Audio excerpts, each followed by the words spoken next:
Lõppenud Riigikogu valimiste tagajärjed on meie riigile äärmiselt kahjulikud. Eestis on võimule tõusmas ajaloo kõige vasakpoolsem ja globalistlikum valitsus, mistõttu meie püsimine iseseisva rahvusriigina on sattunud väga suurde ohtu. Peale selle lasub valimistel pettuse kahtlus. Rahvuskonservatiivide kahjustamiseks algatati valimiseelsel nädalal koordineeritud laimukampaania ning e-hääletuse puhul ei ole välistatud tulemuse manipuleerimine Reformierakonna kasuks. Kui ka sinule on vastuvõetamatu see, kuhu me ühiskonnana liigume, siis liitu Eesti Konservatiivse Rahvaerakonnaga. EKRE on eestimeelne, tõe ja õiguse eest võitlev rahvaliikumine, millest on tänaseks saanud parlamendi suurim ja tegusaim opositsioonipartei. Järgnevatel aastatel seisab meil ees raske võitlus. Peame tagama, et valimistel oleks pettus välistatud. Me peame kaitsma oma riiki massiimmigratsiooni, odava võõrtööjõu ning riigi teerullipoliitika eest. Me peame ära hoidma vaikiva ajastu kehtestamise ja rahva vaesumise. Iga meie liige saab anda oma panuse, et Eesti jääks eestlaste rahvuskoduks. Mida rohkem meid on, seda tugevamad me oleme. Erakonnaga liitumise juhendi leiab veebilehelt ekre.ee. Eesti eest.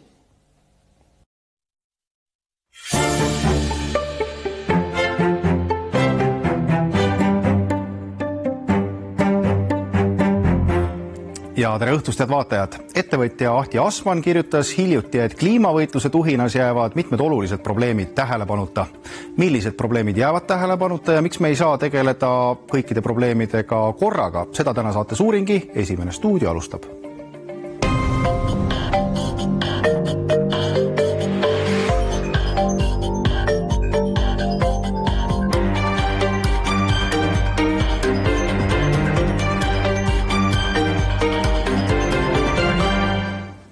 Ja Ahti Asman, tere tulemast saatesse.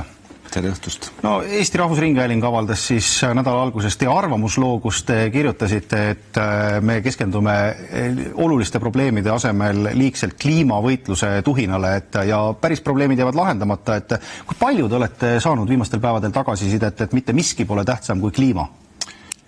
Eks ma ikkagi paar e-maili sain küll, et sihukest pahandavat. Aga see arvamusi on palju ja ma avaldasin oma arvamust ja ma usun, et ma kuidagi püüdsin vähemalt olla argumenteeritud. No, üks kõige kesksem argument alati sellele argumendile vastu on see, et kui te loete kliimateadlaste raporteid, siis öeldakse, et aega on väga vähe, et kui 2030. aastaks me seda probleemi ära ei lahenda, siis kliimamuutused on pöördumatud, ehk siis kui me juba täna ei muuda oma elustiili, siis varsti on kõik läbi. No, siin räägitaksegi erinevaid asju, ühed on globaalsed näitajad, teised on meil siin Eesti, kuidas me Eesti elu edasi viime. Et no ma arvan, selles mõttes võib kliimapoliitika pooldajaid lohutada, et ega kliimapoliitika pole kuhugi kadunud. Kliimapoliitika on pikalt Euroopa laual, ta lihtsalt mingi hetk poliitikud tunnetasid, et kas nende siis argumendid ei olnud piisavad laiemale avalikkusele või nad tundsid, et on aeg inimesi õpetada ja siis otsustasid 2050. aasta null neto heitme kirjutada seadusesse, et nii-öelda siis anda sellele seaduslik nagu võim. See on ju seadus on jätkuvalt olemas, instrumendid, heitmekaubanduse süsteemid, kõik need toimivad. Lihtsalt tegelikult on rumal ignoreerida, mis maailmas nagu toimub, et kliimapoliitika instrumendid on paigas, need toimivad ja siin tuleb nüüd nagu hetkel vaadata, kus me oleme ja sügavalt sisse hingata. Kus me siis oleme? Kas me proovisime üle oma varju hüpata või see algkõrgus, mille me latile panime, lihtsalt me ei ole suutelised seda algkõrgust ületama? No, andke nüüd keegi mulle andeks, kuidas ma siis defineerin, et mis minu arvates on täna Eesti prioriteedid olnud ja minu meelest on neid 3. Üks on julgeolek, arusaadav, ma arvan, keegi ei vaidle, siin on konsensus. Teine minu meelest on heaolu riik, selle jätkuv edasi arendamine, üleval hoidmine ja püüd hoida vähemalt sama palju või teha seda isegi suuremaks. ja kolmas on sama see kliimapoliitika, et võitlus siis kliimakriisiga. Ja kõike korraga ei saa?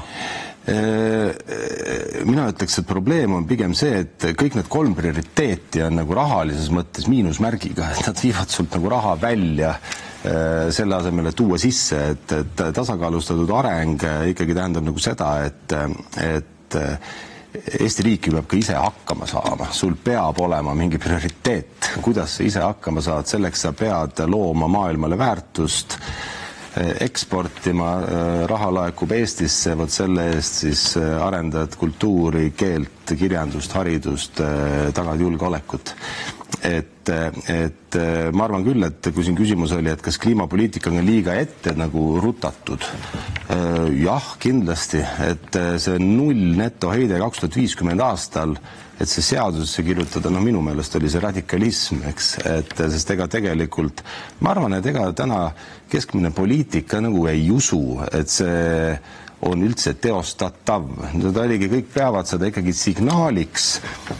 Kurb on lihtsalt see, et need regulatsioonide muudatused ja see ind ja hoog, millega kõik õhinapõhiselt pihta hakati, jäeti kõik füüsika ja kõik muu asi kõrvale, et me siin isegi arutasime, et millal hakkab see realiteet kohale jõudma, et kas siis, kui raha saab otsa või elektri hind läheb kõrgeks ja me eksisime, raha ei saa otsa, raha saab juurde trükkida, raha saab juurde laenata, aga Hispaania näitel elekter sai otsa, eks, et ma arvan, et väga hea, et see juhtus Hispaanias, mitte meil ja meil on nagu aeg siit veel järeldusi teha, eks. Aga me oleme ikkagi lubanud, Euroopa Liidul oleme lubanud, et põlevkivijaamad me paneme kinni, elektrit me siis 35. aastast ei tooda, õliga teeme ka ühel hetkel lõpu.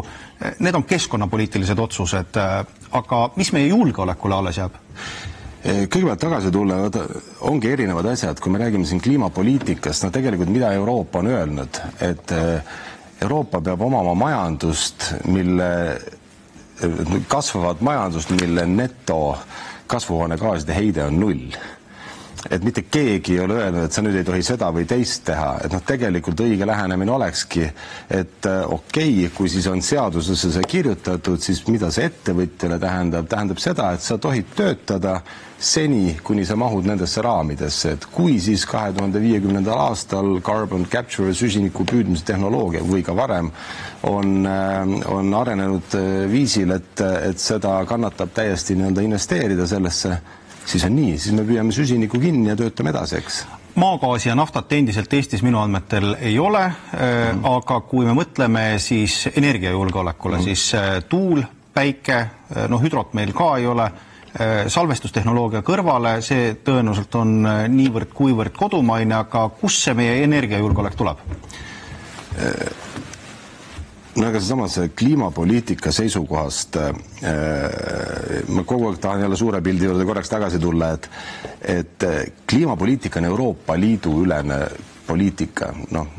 Üks asi, mis me peame meeles pidama, Eesti ei tohi võtta ambitsioonikamat eesmärki, sest Euroopa üleselt on võetud eesmärgid, Euroopa üleselt on välja mõeldud instrumendid ja karmima eesmärgi või mingi karmima regulatsiooni kehtestamine tähendab seda, et sa paned kogu Eesti majanduse nagu nõrgemasse positsiooni teiste Euroopa Liidu riikidega võrdeldes ja muu maailmaga veel. Kas me täna oleme seda teinud? No kindlasti jah. Ega see sama otsus, et ma kindlasti tahan panna midagi kinni, on üks nendest otsustest. Teine otsus on seesama see põlevkiviõli tootmisest loobumine, puhas ideoloogia. Kui me vaatame praegu paljud ütlevad, et käib energiasõda, et energiakandjaid kasutatakse relva ja meie nagu selles olukorras loobume iseseisvast kütuse tootmise võimekusest. Tegelikult ei taha, ma ei tea, kuidas nüüd ilusti öelda, et rumalamat tegu ei saa olla. Aga teeme sellise väikese mõttemängu, et ütleme, et te oleks Eesti Vabariigi peaminister, saaksite sõnastada Eesti põlevkivi sellise perspektiivi, et mis perspektiivid Eesti põlevkivile näeksite? Peaminister peab siis, peaminister, ma saan aru, kes siis jätkuvalt on pühendunud 2050 neto 0 heitmele. Nagu see rohepööre või Green Deal ütleb, et see on nagu majanduskasvu poliitika lihtsalt, mis saavutatakse ilma neto 0 heitmeta. tuleb väga tasa ja targu panna nii-öelda need eesmärgid, kuidas sinna nullheitme poole liikuda. Täna tehnoloogiaid ei ole, need on ikkagi kõik nagu tuleviku tehnoloogiad ja kirjutage lihtsalt kliimapoliitikasse sisse, et alates 2050. aastast kõik on vabad tegutsema, peaasi, et nad mahuvad nende kasvuhoonegaaside heitmete piiridesse. Ja põlevkiviõlile teie näete turgu nii aastal 2040 kui ka 2050? No täna nii-öelda, ma arvan, on vältimatu, mis iganes lubadus on antud Euroopa Komisjonile. Need tuleb tagasi võtta. No see on täiesti absurdne nagu lubadus tegelikult, et ja põlevkiviõlile on absoluutselt turgu. No laevakütused, olgem ausad, et ma olen käinud hästi paljudel igast konverentsidel, kus esitletakse, tehakse palju presentatsioone, infomüra nagu igal pool maailmas on hästi palju. Ja küll räägitakse uusi kütuseid, seda teist kolmandat laevakütuste turul tegelikult ei toimu kütuse liigi vahetust. Mis toimub on, et laevad on efektiivsemad. Uued mootorid võtavad vähem kütust, nii nagu autodel igal pool mujal, eks. Kõik ajavad energiaefektiivsust taga, eks.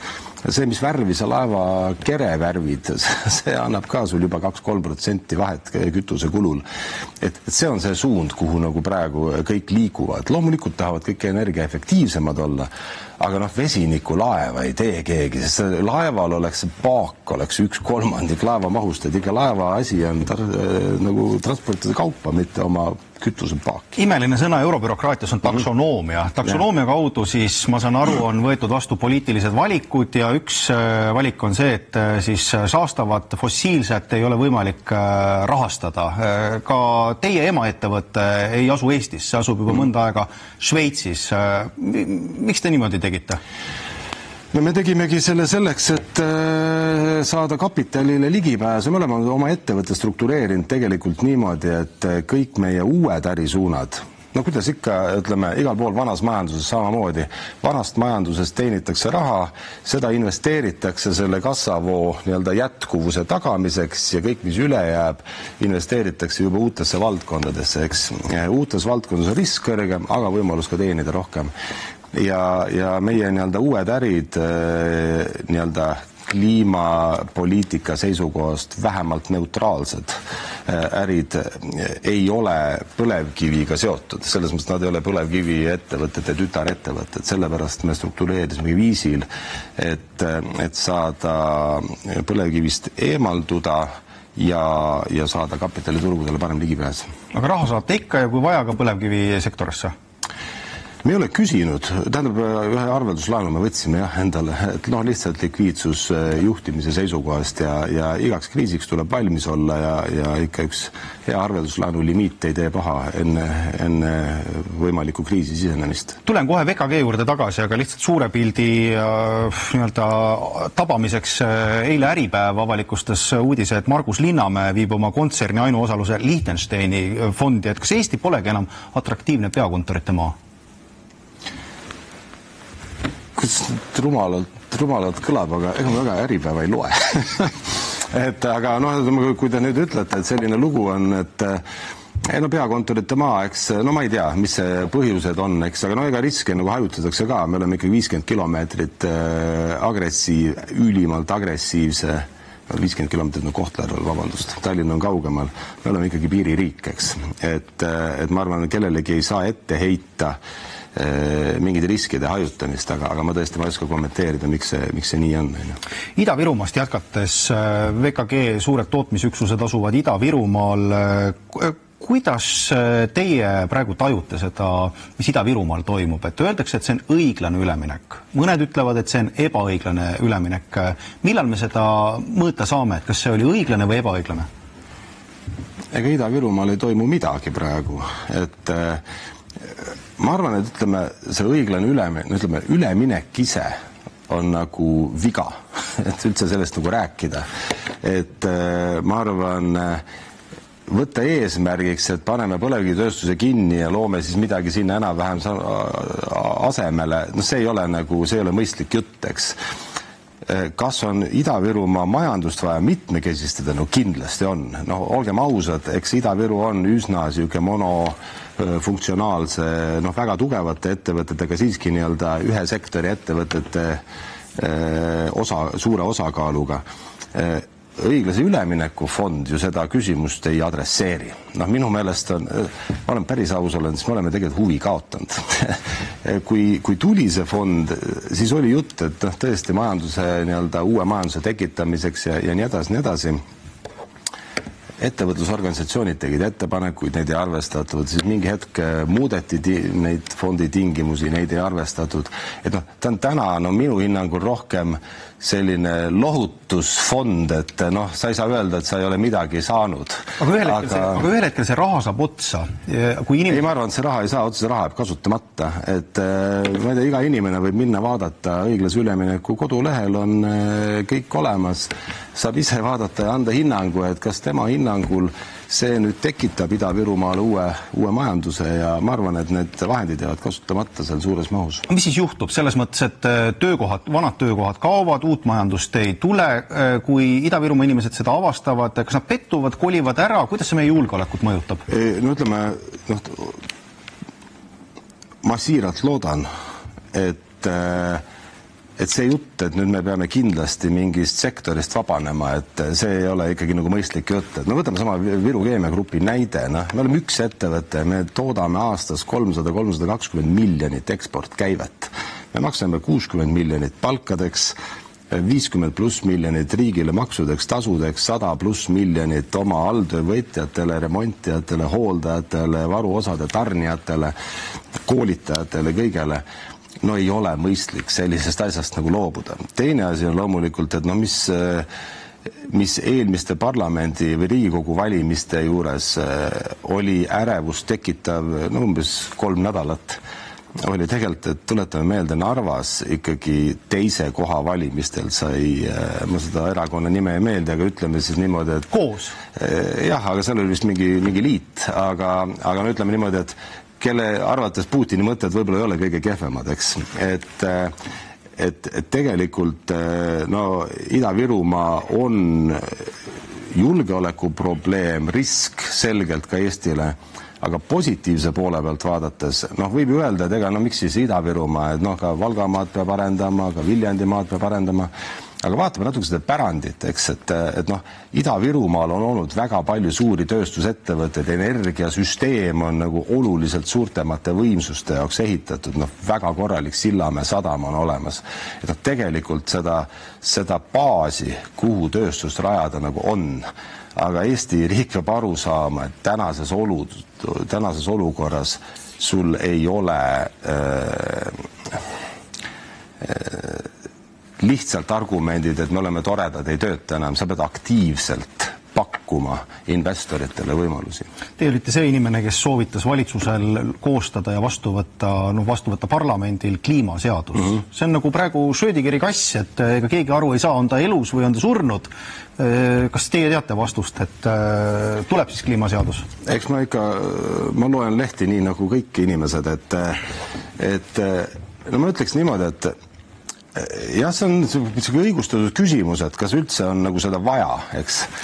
Aga kui ma nüüd vaatan, et siin on palju olnud ajalehtedes LULUCF, maa- ja metsakasutus ja kuidas kõige puhtama õhuga Eesti, mille metsastatuse protsent on Euroopa üks kõrgeim, on võtnud endale mingid kohustused, millest keegi aru ei saa, kes neid võttis, miks neid võttis ja selle tulemusel me võime veel trahvi ka saada. Tegelikult see on see põhjus, miks on vaja mingit seadust. Eesti riigielu olulised küsimused reguleeritakse seadustega, hea seadusloome tava ja tegelikult meil ei ole valikut. Me peame tegema selle lihtsa, mitte üle reguleerima ja kirjutama välja kõik need põlevkivist väljumise ja mingid sellised ideoloogilised kavad. Praegu on tulemus selline, kui ma kuulan looduskaitsjad, siis nemad on pahased, ütlevad, et kaasati, aga tulemus on keskpärane. Kui ma kuulan ettevõtjad, ütlevad, et ootused olid teistsugused. Mõni ütleb, et see ongi kompromiss, et keegi pole rahul, järelikult ongi hea seadus. Ilmselgelt oli, tegelikult ei osatud nagu kirja panna. Ütleks, et teistpidi on selline ütlemine, et kui sa paned probleemi, kirjeldad ära ja suudad kirja panna, sul on pool probleemi lahendatud. aga siin ka ma arvan, et ei suudetud kirja panna, mida me päriselt nagu tahame. Ja no ma arvan, et ega võib-olla mindigi liiga sügavuti seal, ma ei tea, sellel sektoril nii palju, tollel sektoril nii palju. Ma arvan, et see seadus peab kirjeldama printsiibid ja otsustamise mehhanismid. Et kuidas otsustatakse, kes hindab, mis on meile jõukohane, mis siis saab, kui me seadust ei täida ja need otsustamise mehhanismid peavad olema ka, öeldakse, et teaduspõhine. Aga täna oli teadusnõukogu, seal oli teadlasi ja oli ka teadussõpru.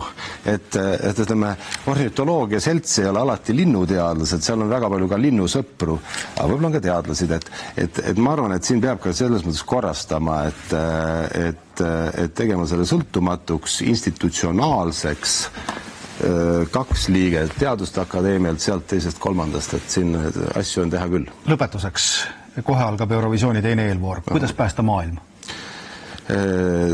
Tuleb kõigepealt endaga hakkama saada, keskenduda väärtuse loomisele, mitte lõhkumisele. Head vaatajad, selline sai tänane esimene stuudio, aga soovin teile siis meeleolukat Eurovisiooni vaatamist ja esimesed stuudiosaated on taas eetris juba järgmisel nädalal. Kohtumiseni!